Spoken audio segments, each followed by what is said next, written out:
भारतीय नौसेना को पहला स्वदेशी एयरक्राफ्ट कैरियर INS विक्रांत मिल गया है। प्रधानमंत्री नरेंद्र मोदी ने इस विमान वाहक पोत को नौसेना को सौंपा।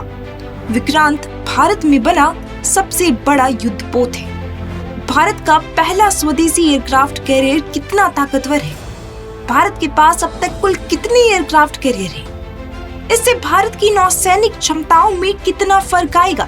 नए युद्धपोत का नाम आखिर देश को मिले पहले एयरक्राफ्ट कैरियर INS विक्रांत के नाम पर ही क्यों रखा जा रहा है? आइए जानते हैं। सब कुछ स्वदेशी, तैरता हुआ शहर है INS विक्रांत। INS विक्रांत स्वदेशी सामर्थ्य, स्वदेशी संसाधन और स्वदेशी कौशल का प्रतीक है। इसके एयरबेस में जो स्टील लगी है वो स्टील भी स्वदेशी है।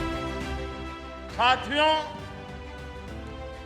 INS विक्रांत के हर भाग की अपनी एक खूबी है,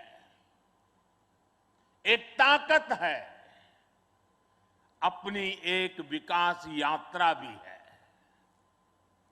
ये स्वदेशी सामर्थ्य, स्वदेशी संसाधन और स्वदेशी कौशल का प्रतीक है।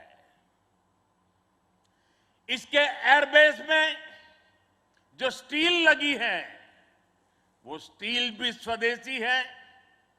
ये स्टील DRDO के वैज्ञानिकों ने विकसित किया, भारत की कंपनियों ने प्रोड्यूस किया। कोचीन से काशी तक पहुंच सकते हैं INS विक्रांत में लगे तार। INS विक्रांत में जितनी बिजली पैदा होती है उससे 5000 घरों को रोशन किया जा सकता है। इसका फ्लाइंग डेक भी 2 फुटबॉल फील्ड से भरा है। इसमें जितने तार इस्तेमाल हुए हैं वह कोचीन से काशी तक पहुंच सकते हैं। एक युद्धपोत से भी ज्यादा एक तैरता हुआ एयरफील्ड है, एक तैरता हुआ शहर है। इसमें जितनी बिजली पैदा होती है उससे 5000 घरों को रोशन किया जा सकता है।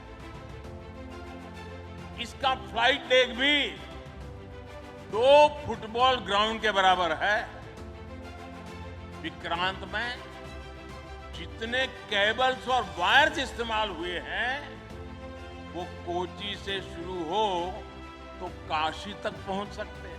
2600 से अधिक किलोमीटर लंबे केबल्स, 15 मंजिला इमारत है INS विक्रांत।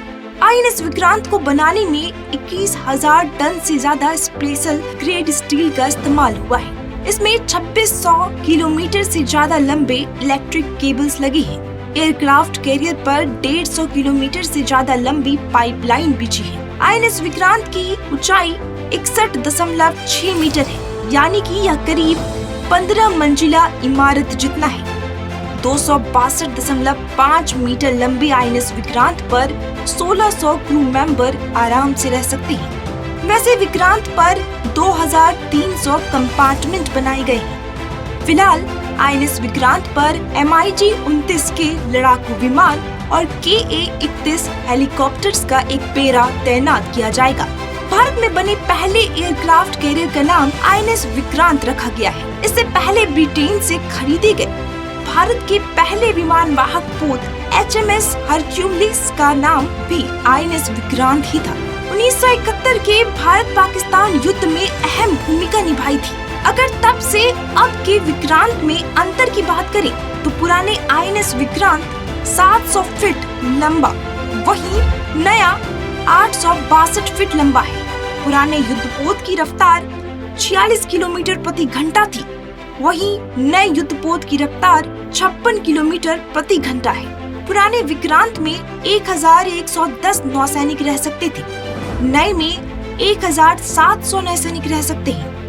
इसके साथ ही नए विक्रांत में नए और आधुनिक हथियार लगे हैं, जबकि पुराने विक्रांत में उस दौर के हथियार लगे थे। अब दोनों युद्धपोत का एक सा नाम होने की बात करते हैं तो बताया जाता है कि इसके पीछे भारत का पहले एयरक्राफ्ट कैरियर के प्रति प्यार और गौरव की भावना है। 1957 में सेवा से बाहर किए जाने से पहले INS विक्रांत ने पाकिस्तान के खिलाफ अलग अलग मौकों पर भारतीय नौसेना को मजबूत रखने में अहम भूमिका निभाई थी। ब्यूरो रिपोर्ट देशवा न्यूज। देशवा न्यूज पर वीडियो देखने के लिए लाइक करें, सब्सक्राइब करें, साथ ही बेल आइकन दबाना न भूलें।